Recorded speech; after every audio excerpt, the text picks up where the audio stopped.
गिन्नी अंजलि से बदला लेने के लिए इस हद तक गिर चुकी है कि उसने अंजलि की बेटी आरती को बेचने तक का खौफनाक प्लान बना लिया है। जी हाँ दोस्तों, आज की कहानी होने वाली है बेहद चौंकाने वाली और दिल दहला देने वाली। इसलिए चैनल को सब्सक्राइब करना और लाइक बटन दबाना बिल्कुल न भूलें। अब चलिए शुरू करते हैं इस जबरदस्त कहानी को।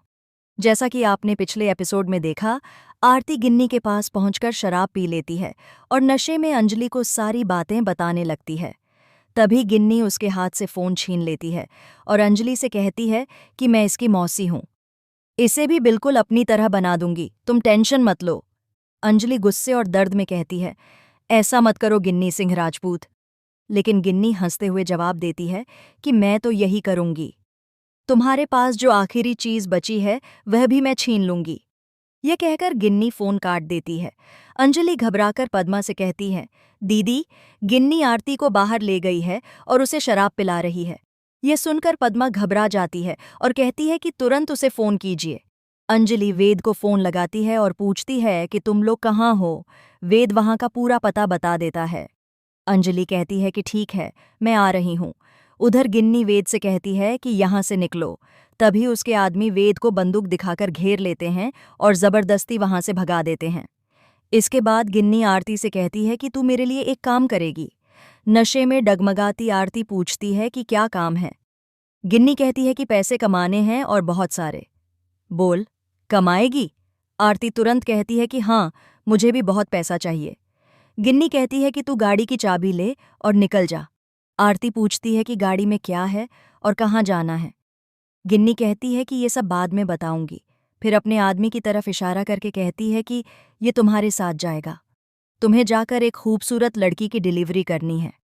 गिन्नी आरती को 50 लाख रुपए देती है और कहती है कि अब यहां से निकल जाओ।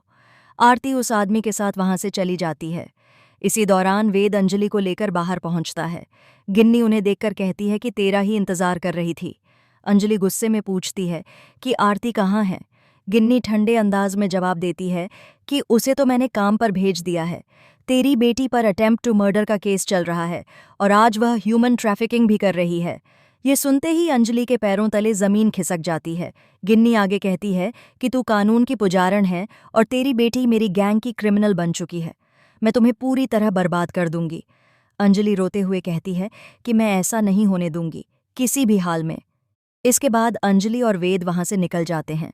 रास्ते में वेद आरती को फोन करता है और कहता है कि तुम कहाँ हो, प्लीज वापस आ जाओ। लेकिन नशे में डूबी आरती कहती है कि मैं एंजॉय करना चाहती हूँ, सबको दिखाना चाहती हूँ कि आरती क्या चीज है। लोग मेरी माँ पर हंसते हैं, उसे बदचलन कहते हैं। अब मैं साबित करूंगी कि मैं बैड गर्ल हूँ। ये कहकर वह फोन काट देती है।